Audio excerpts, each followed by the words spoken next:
एक के ऊपर आपने पोल खोल दिया आपने हमारे महानगर पालिका की। आयोग से कुछ दुश्मनी है क्या? हाईएस्ट करप्शन टीपी में होती है। टीपी में हाँ, टाउन प्लानिंग, उसका प्रमाण मेरे पास सीएजी रिपोर्ट है। कमिश्नर ने लास्ट 1.5 साल से जब से वो कुर्सी पे बैठे हैं 15 महीने में, उनका जो रवैया है वो भ्रष्टाचारियों को बचाने का रवैया है।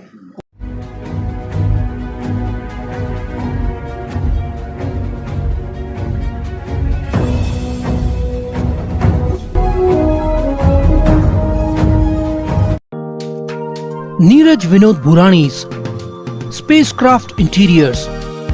Your space, our craft. Experienced and professional team. No hidden charges. Luxurious designs. Follow us on Instagram. Spacecraft Interiors. Your space, our craft. Crystal Finance by Ajit Makijani. One-stop solution for all your loan requirements. Asan, convenient or effortless. We have tie-ups with all major banks and NBFCs. Business loan, mortgage loan, overdraft and cash credit facility.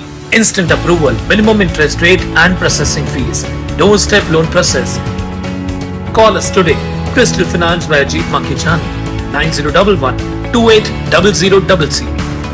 आज लेते हैं मुलाकात मोती लुधवानी जी के साथ। एक बड़ा ही अनोखा, एक बहुत बड़ा भ्रष्टाचार महानगर पालिका, उल्लासनगर महानगर पालिका में उजागर हुआ है।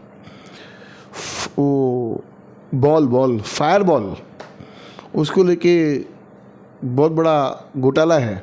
आज उसी विषय के अंदर मोदी जी से बात करते हैं कि मोदी जी आपने काफ़ी पेपर वर्क किया, क्या निकल के आया उस पेपर वर्क के अंदर? जैकी जी, थैंक यू, आपने हमें टाइम दिया।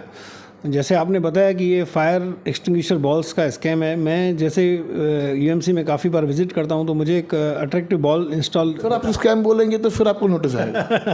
अभी देखिए, घोटाला बोलिए, भ्रष्टाचार बोलिए, स्कैम बोलिए, फिर आपको कोई ना कोई नोटिस भेज देगा। ठीक है, अभी इसके लिए रेडी रहना पड़ेगा। आपको भी नोटिस आ सकते हैं, आप भी पत्रकारिता में हैं तो ये सब चीज़ तो रेडी रहना पड़ेगा। स्कैम घोटाला है कि बात, फ़र्क नहीं पड़ता है। बहुत अच्छी बात है।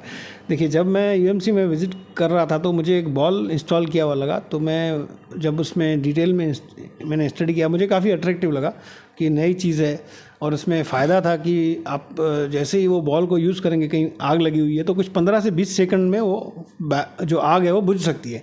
तो ये मुझे फ़ायदा लगा। मैंने उसकी प्राइस जानना चाहिए तो मुझे किसी लोगों ने बताया कि 5000 है, 6000 है, 7000 है। तो मैंने सोचा चलो आरटीआई में ढूंढ लेते हैं।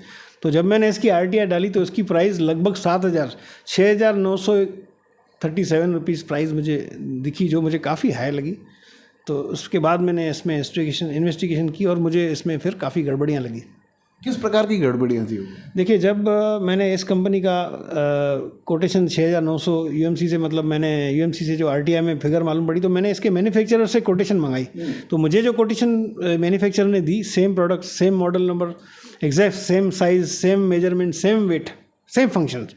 तो ये कोटेशन मुझे 1700 विदाउट जीएसटी, विथ जीएसटी 2000 की कोटेशन मुझे manufacturer A to Z green innovation company ने भेजी। तो मैं सरप्राइज़ हुआ कि जो प्रोडक्ट हमारी यूएमसी जो हमारे पब्लिक के फंड से इंस्टॉल कर रही है वो 6900 में खरीद रही है और वही चीज़ मुझे as a common man citizen 2000 में मिल रहा है। तो इससे बड़ा घोटाला और क्या बोल सकते हैं? ये मतलब एक बात बताइए, आपने अभी लगातार हम देखते आ रहे हैं कि आपने एक के ऊपर आपने पोल खोल दिया आपने हमारे महानगर पालिका की। आयोग से कुछ दुश्मनी है क्या? देखिए सर, कोई भी मैटर जब भी हम कोई घोटाला इन्वेस्टिगेट करते हैं तो ये पर्सनल मैटर नहीं होता है। आपको इनसे पहले भी जो आयुक्त थे डॉक्टर दयानिधि सर, उस टाइम आपने इतने घोटाले नहीं खोले थे जो आप खोल रहे। तभी मेरा प्रश्न था कि भाई क्या कुछ। हाँ, तो इसी आपकी जानकारी की अपडेट के लिए बताता हूँ। जब दयानिधि सर थे तो एक स्कैम आया था, कोविड स्कैम। 17 करोड़ के टेंडर आए थे, वो मैंने कैंसिल करवाए थे। उसमें मैंने कम से कम 6 महीने लड़ाई चली थी, 3 महीना लड़ाई चली थी, 3, 4, 6 महीने। यहाँ पर कितने कैंसिल कराए? इसके भी पहले आपको मैं बता रहा हूँ, एक 2019 में हांगे करके टोटल ये सर आने के बाद आपने कितने घोटाले खोले? उसी पे आता हूँ। मैं एक्चुअली एक्टिविस्ट हूँ, डेंजरस बिल्डिंग के मैटर में फॉलो करता हूँ। मेरा जो सब्जेक्ट था to give justice to the homeless citizen of धोखादायक बिल्डिंग्स, उसके लिए मैं ट्रांजिट कैंप के लिए फॉलो करता था, उसके लिए मैं डीसी रूट के लिए फॉलो करता था, वो मेरा सब्जेक्ट था। पर क्योंकि मैं इसके लिए यूएमसी विजिट करता था तो मुझे कोई ना कोई चीज़ सामने आ जाती थी। तो मैंने 2019 में एक बार 45 करोड़ के टेंडर हमने कैंसिल करवाए थे।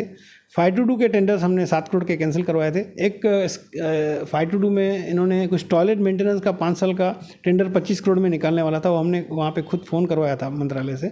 मेरे साथ 10-12 और भी एक्टिविस्ट थे, उसमें मैं क्रेडिट नहीं लूँगा, भले मैं सामने बैठा था, मेरे साथ 10-12 एक्टिविस्ट थे, वो सब प्रूफ हैं।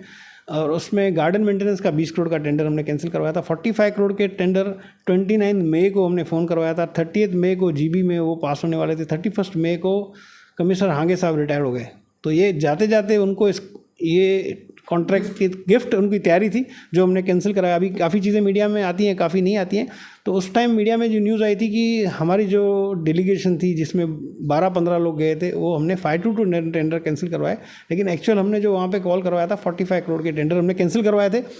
उसके अलावा जब कोविड में दयानिधि सर थे तो कोविड में पेशेंट्स होते थे 100, 200, 300, और 17 करोड़ की इन्होंने कुछ हॉस्पिटल लगाना, ताबूर आश्रम में, टिटवाला में और टाउन हॉल में, ऐसी ऐसी जगहें जो भाड़े पे लेके रखी थी, वहाँ पे ये मेडिकल फैसिलिटी ऑक्सीजन इंस्टॉल करने वाले थे। तो जो हमने उनमें ऑब्जेक्शन लिया, तो फिर वो 17 करोड़ के टेंडर हमारे काफ़ी लंबे संघर्ष के बाद कैंसिल करने पड़े। तो ऐसे कोई पर्सनल, न मेरी हांगे कमिश्नर से कोई इशू था, न मुझे राजा दयानिधि से कोई इशू था। राजा दयानिधि एक काफ़ी ईमानदार और सुलझे हुए कमिश्नर थे, लेकिन पब्लिक से मिलते नहीं थे, तो हमारा उनके लिए इंप्रेशन गलत था। आज जो कमिश्नर बैठे हैं अजीज़ शेख, ये भी काफ़ी होशियार कमिश्नर है। मैं सब्जेक्ट पे फॉलो करता हूँ, मैं इंडिविजुअल को नहीं देखता हूँ। उसमें कॉन्ट्रैक्टर केयर है, उससे कौन है, मुझे उससे कोई परवाह नहीं है। आपको आज तक कितने नोटिस आ चुके हैं, मतलब क्या कितनी उसकी वो संख्या है? आज तक मुझे एक भी नोटिस नहीं आया था। इससे पहले एक रिसेंटली मैंने 2 महीने पहले एक स्कैम एक्सपोज किया, तो उसमें जो पार्टी थी उसको तकलीफ हुई। मैं तो आज भी यूएमसी को टारगेट करता हूँ। मैं आज तक मैंने किसी पार्टी का नाम लिया डर नहीं था सर? अभी जब हम सच्चाई के साथ कोई चीज़ लड़ते हैं, और मैं विदाउट एविडेंस नहीं लड़ता हूँ, और कोई भी चीज़ का फैसला होता है अदालत में, अदालत प्रूफ देखती है। अगर आपके पास प्रूफ है तो ये नोटिस आए, एनसी आए, कंप्लेन आए, जैसे अब मेरे सुना है आपके ऊपर भी काफ़ी कुछ नोटिस एनसी अगर आती रहती हैं, तो अगर आपके पास एविडेंस है और आपके पास सर्कमस्टेंसेस। जिन लोगों का हम भ्रष्टाचार ओपन करते हैं, उनको लगता है कि इन्होंने हमारे पेट पे लात मारी, ऐसे उनको दिखता है। करप्शन करना भी उनको एक बिजनेस है उनका। तो कुछ नेताओं को एलर्जी है हमारे से, होने तो उससे फ़र्क नहीं पड़ता, लेकिन हम ये तो चैनल है, पब्लिक का चैनल है, और कोई पब्लिक के पैसे खाएगा, कोई भी नेता हो, फ़र्क नहीं पड़ता है, चाहे कोई भी नेता हो, तो हम उसको टारगेट करेंगे। पब्लिक के पैसे आपको खाने का अधिकार किसने दिया है? सेम आप भी वही कर रहे हैं। बिल्कुल। ये जो टैक्स जो पब्लिक भर रही है महानगर पालिका में, जिसके कारण महानगर पालिका और जो फंड आते हैं उसके बाद में जो शहर में डेवलपमेंट होती है, लेकिन वही पैसों से इस प्रकार के जो बॉल के जो है, या बॉल को थोड़ा आगे करेंगे तो हमारे दर्शक भी देखें कि ये कौन सा बॉल है। ये वही बॉल है जो मोदी जी कह रहे हैं कि इसकी कीमत 2,000 रुपये है, लेकिन महानगर पालिका ने उनको कुछ 7,000 के आसपास में खरीदा है। तो ये जो बाकी का जो डिफरेंस है, इसके अंदर कितने लोगों ने अपने आपस में मिल बांटा होगा, वो तो जांच का विषय है। देखिए, ये जो आपने बात बताई कि आपको नोटिस आते हैं, या मुझे भी नोटिस आए थे एक बार, इसमें खाली इनके पेट पे लात नहीं पड़ती है। आप थोड़ा ध्यान रखिए, इसमें इनको ब्लैक लिस्ट होने का खतरा है, इनको जेल में जाने का खतरा है, क्योंकि चोरी तो चोरी होती है। इसमें अधिकारी शामिल हैं, इसमें कभी कभी नेता भी शामिल हैं, लेकिन ज़्यादातर रिसेंटली जो स्कैम हो रहे हैं उसमें ठेकेदार और अधिकारी ज़्यादा शामिल हैं, क्योंकि नेता अभी आजकल घर में बैठे हुए हैं। नेता लोग तो ठेकेदार बन गए ना। हाँ, नेता लोग भी ठेकेदार बन रहे हैं, वो एक अलग विषय है कि नेता और ठेकेदारी का क्या संबंध है।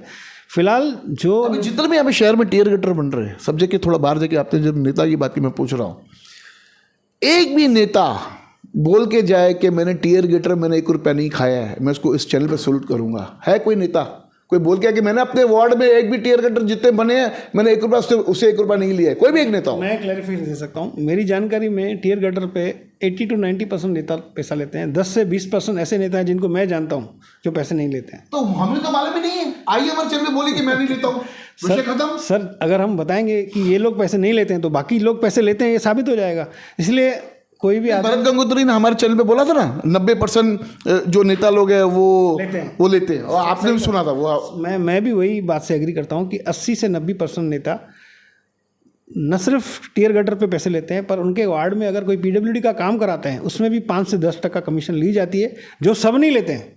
मैं आज भी ये आपको बता रहा हूँ कि सब नेता ऐसे नहीं है जो ये ठेकेदारी में कमीशन लेते हैं। कुछ नेता हैं जो हाँ 10 to 15% होंगे, ज़्यादा नहीं होंगे, मैं डीप में नहीं जाते हैं। तो बात निकली थी कि नोटिस क्यों देते हैं। आपने बोला उनके पेट पे लात लगती है, मैं रिपीट कर रहा हूँ कि बात पेट पे लात की नहीं है, बात करप्शन में फंसने की है, क्रिमिनल बनने की है, जेल में जाने की है और ब्लैक लिस्ट होने की है। आप समझ रहे हैं, हम एक 50 करोड़ का या 20 करोड़ का या 50 लाख का एक हमने टेंडर उठाया, तो 50 लाख का नुकसान नहीं है सर। अगर वो साबित हो गया वो उसने काम गलत किया है या काम डिफेक्टिव किया है तो उसमें ब्लैक लिस्ट हो सकता है। अगर उसने बोगस बिल बनाया है तो भी वो ब्लैक लिस्ट हो सकता है, क्योंकि उसके बाद महानगर पालिका को उसके ऊपर FIR करनी है। वो हमारा नेक्स्ट प्लान ऑफ एक्शन होता है। तो उनको डर सताता है कि अगर जेकी या मोती लुधवानी या कोई भी सरिता खानचंदानी या जितने भी लोग अगर कोई स्कैम फोड़ते हैं तो उनसे उनके फ्यूचर बिजनेस का लॉस होने का खतरा है, तो इसीलिए वो बार बार डराते हैं। अच्छा, आप मुझे बताइए कि आप कारपोरेशन में आपने काफ़ी माहितियाँ डाली है, RTI के माध्यम से आपने काफ़ी आपने डिटेल्स निकाली है महानगर पालिका से। सबसे ज़्यादा जो डिपार्टमेंट है पूरे महानगर पालिका में, काफ़ी डिपार्टमेंट्स है, सबसे ज़्यादा भ्रष्टाचारी डिपार्टमेंट कौन सा महानगर पालिका में? देखिए, सबसे ज़्यादा भ्रष्टाचारी डिपार्टमेंट जो मैं बोल रहा हूँ विथ तथ्य, सबसे ज़्यादा हाईएस्ट करप्शन TP में होती है। TP में हाँ, टाउन प्लानिंग, उसका प्रमाण मेरे पास CAG रिपोर्ट है। उसके बाद लगभग सब डिपार्टमेंट में PWD में सबसे ज़्यादा हाईएस्ट होती है। PWD में आज PWD या town planning? Sir first number town planning, उसके बाद PWD, उसके बाद वाटर सप्लाई, ऐसे हर डिपार्टमेंट में कहीं छोटी कहीं बड़ी चोरी। अवार्ड आप किसको देंगे? सर नंबर 1 TP है, क्योंकि TP जो प्लानिंग होती है उससे शहर की, हमारे शहर अभी हाल ही में हमने एक न्यूज़ चलाई थी, 5 नंबर नेताजी परिसर के बाजू में एक शर्मा एक बंगलो है, मतलब उन पूनम शर्मा मैडम ने हमारे चैनल पे कहा था कि ये जो प्लान पास हुआ है ये सब बोगस है। तो ये किसी के भी मतलब ऐसे आग बंद करके कुछ भी प्लान पास कर देते हैं TP साहब हमारे, 6 लोगों को भर्ती कर डालते हैं अपने पास में, वो भी हम नहीं खोला था। तो कमिश्नर एकदम फिंगर ऑन लिप्स ऐसे काम कर रहे हैं क्या? देखिए, ये बिल्कुल आपकी जो एलिगेशंस है मैं भी उससे एग्री करता हूँ कि आज तक कमिश्नर ने लास्ट 1.5 साल से जब से वो कुर्सी पे बैठे हैं 15 महीने में, उनका जो रवैया है वो भ्रष्टाचारियों को बचाने का रवैया है। उन्होंने आज तक कोई भी अपने एम्प्लॉय के ऊपर लीगल एक्शन के ऊपर, कोई FIR के ऊपर उन्होंने सीरियसली एक्शन दिखावे के लिए किया होगा, न उन्होंने कोई ठेकेदार के ऊपर एक्शन लिया है।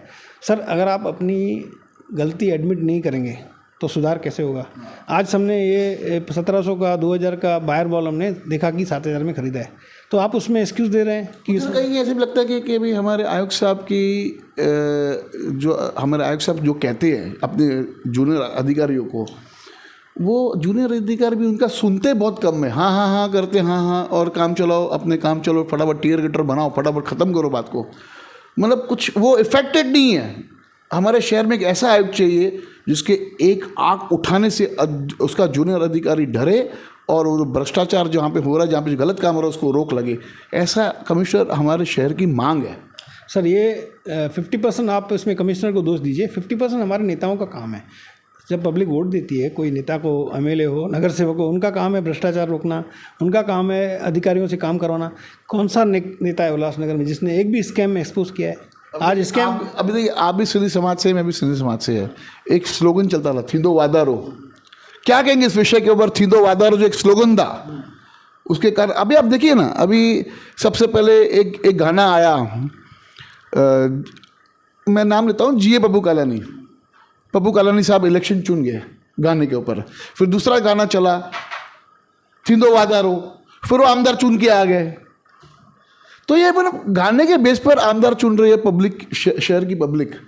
अभी मैं तो बोल रहा हूँ कि अभी प्रदीप रामचंद्रनी जी अभी इच्छुक उम्मीदवार, ऐसे चर्चा है पूरे शहर के अंदर कि इस बार आमदार का चुनाव वो लड़ेंगे।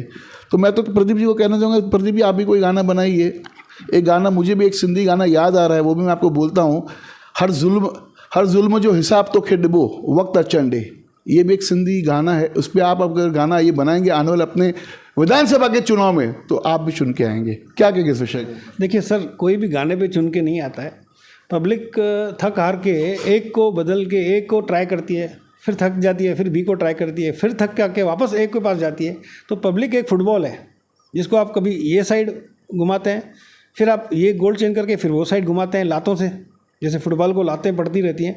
पब्लिक डिसअपॉइंट होके, निराश होके उम्मीद से दूसरे के पास जाती है। गाने अब अभी अगर मैं आपको एक चीज़ बोलूँ कि भाई अभी भारतीय जनता पार्टी के अंदर कम से कम 4 से 5 इच्छुक उम्मीदवार है विधानसभा के चुनाव के अंदर, इन सब में आपको एक एग्रेसिव जो एक नेतृत्व करने की क्षमता किस नेता में लगती है आपको? देखिए, जो प्रेजेंट नेता है, लास्ट 15 सालों से हमारा शहर पीछे गया है। जितने भी प्रेजेंट नेता हैं सब उसके लिए जिम्मेदार हैं, हर पार्टी के। मैं इसमें बीजेपी को अकेला आइडेंटिफाई नहीं करूँगा, तो उसमें बीजेपी भी आ गई।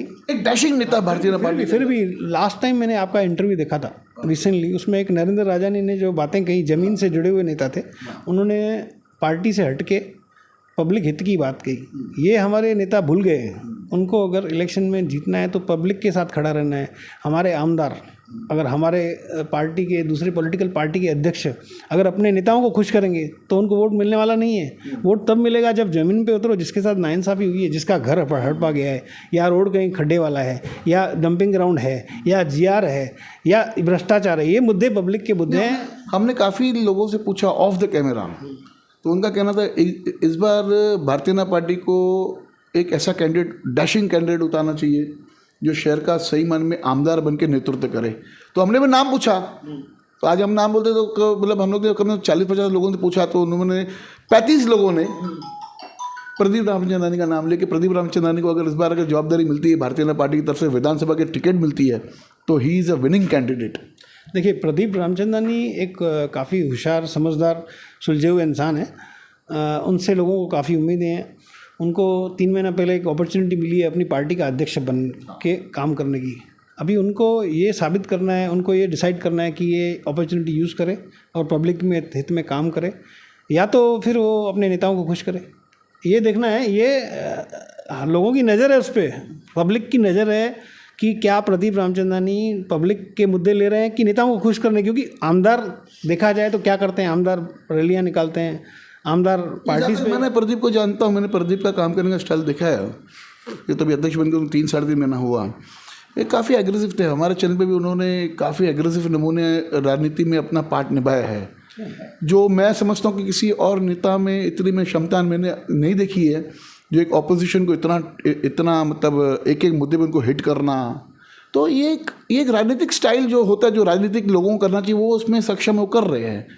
तो आगे चल के देखेंगे कि भाई कैसी रूपरेखा निकल के आती है, और ये फायरबॉल के ऊपर कितने नेता लोग सामने आते हैं भैया, कि भाई ये जो आज जो इसको घोटाला बोलें, भ्रष्टाचार बोलें, या स्कैम बोलें, या इसका जो भी आप नाम दें, इस विषय के अंदर हमारे शहर के नेता लोग क्या पक्ष रखेंगे। यहाँ पे सरकारी महकमे वाले लोगों के पैसे बर्बाद कर रही है। और इसमें उल्लासनगर के नेताओं को खाली यूएमसी को देखना है, लेकिन हम उल्लासनगर के अलावा हम इंडिया के सिटीजन हैं, महाराष्ट्र के सिटीजन हैं, तो हम वो फ़र्ज़ पूरा कर रहे हैं। जब हम कोई भी स्कैम एक्सपोज करते हैं तो उसमें उसका इफेक्ट शायद स्टेट लेवल, नेशनल लेवल पे हो सकता है। तो हम ये उम्मीद करेंगे आपके थ्रू, आपके माध्यम से, कि अथॉरिटीज़ के ऊपर, अथॉरिटीज़ इन्वेस्टिगेशन एजेंसी के कान पे ये बात जाए और वो ये मुद्दा उठाएं, और ये 500,000 की चीज़, ये बॉल दूसरे कंपनी के 350 भी मेरे पास कोटेशन है, 350, 450, 500 की चीज़ मिल रही है।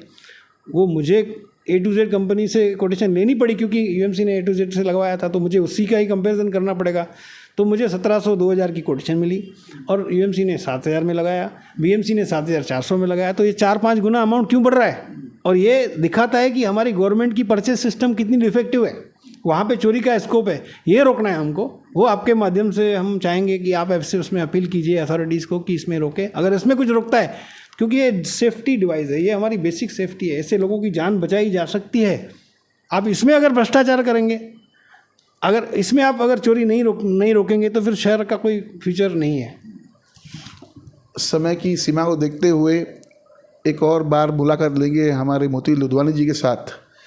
जाते जाते एक सवाल, आज ये सवाल है जो सिंधी में बोलूँगा मैं।